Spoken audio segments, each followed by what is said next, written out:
I'd like to just start by thanking Molly and Tim and the entire SENEDIA organization for assembling this VIP-filled conference the last few days. Over the last few days, we've had the opportunity to hear from some of the most important leaders in the maritime national security space.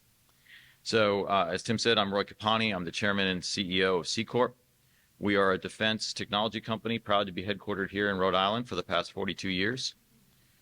So on behalf of our 600 employees and their families, many of whom are URI and UMass graduates, I'm privileged to have the honor of introducing the Honorable Seth Magaziner this morning.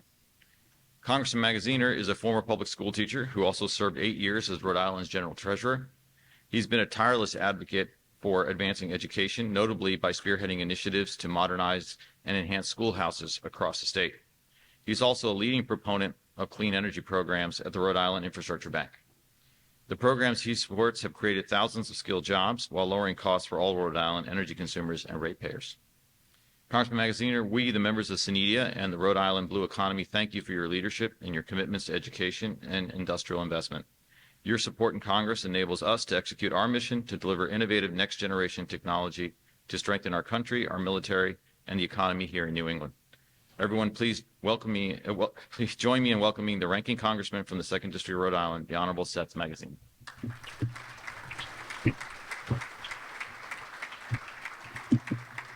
Well, thank you very much, Roy. It's an honor to be here with all of you this morning, and I thank you. I thank you for coming to Rhode Island. I thank you for supporting SENEDIA, and I thank you for the work that each of you are doing to make our country safer.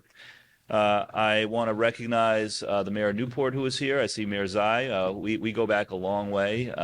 He and I, we were college students together. Do not look us up online, but he's doing a terrific job in his new capacity here as mayor. I also want to recognize, I know that my fellow members of the Rhode Island delegation have been in and out over the course of the last few days, Senator Reed, Senator Whitehouse, who are great champions for our armed services, for our country's defense, and for our local defense industry here in Rhode Island. And I recognize that while I'm here for my first time as a member of Congress, I've been here before in my prior capacity, I'm here filling some pretty big shoes.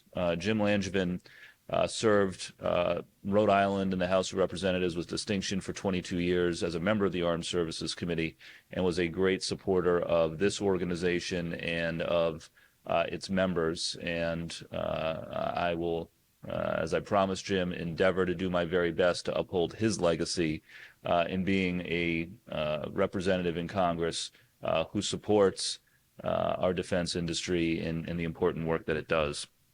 And of course, I want to thank everyone from SENEDIA, Molly McGee, and Tim Del Giudice and the whole team. Thank you all for everything that you do. Franklin Roosevelt once said that for the world to be safe, America must be the arsenal of democracy. And those words are true today just as much as they were 90 years ago.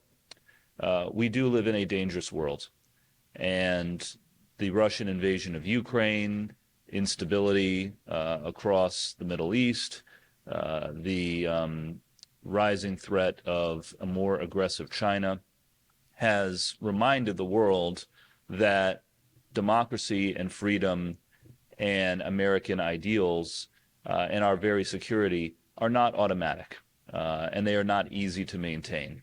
It requires a strong defense arm of our own government, and it also requires the United States to support our democratic and like-minded allies around the world. We must be that arsenal of democracy to protect our own citizens, to do right by our allies, and to maintain a more peaceful and stable world that is safe for democracy and for human rights. Bad actors continue to pose a threat to the United States, our allies, and peaceful people around the world, and the threat pattern is changing. And that is why the work that happens here by SENEDIA and by all of those of you who are SENEDIA members is so important, because we must continue to innovate.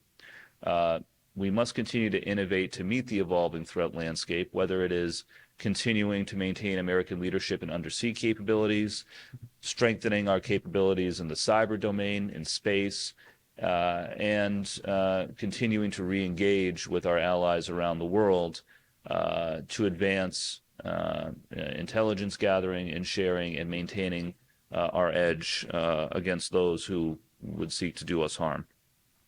The innovative technology being developed by industry is critical to our national security. And in Congress, although I've only been there for about 7 months, I have taken it upon myself to be a vocal advocate for making sure that we continue our industrial leadership in the space, that we continue to innovate, that we continue to invest, so that we can continue to be that arsenal of democracy that FDR spoke of all those years ago. Rhode Island, of course, has a special role and has long had a special role in this work. Our defense industry includes over 1,000 private companies that are involved at some stage of the supply chain, over 34,000 jobs, roughly 7% of our state's employment. We are, of course, proud of all of these players, the large and the small, and we must redouble our efforts to ensure that Rhode Island's industrial base continues to meet the needs of the Department of Defense and our allies. So we will continue to invest in workforce training, housing, additional support for industry. In the recent NDAA, I was able to get a few amendments passed to look at ways to expand affordable housing for those in the shipbuilding industry, which I know is a growing issue, not just here in Rhode Island, but across the country. And we're going to continue to look for every opportunity to provide more resources for training, for building that talent pipeline, for investing in R&D, and making sure that we continue to maintain an industrial base that can meet the needs of the United States and our allies. So with that, I want to thank you all once again for being a part of this important work.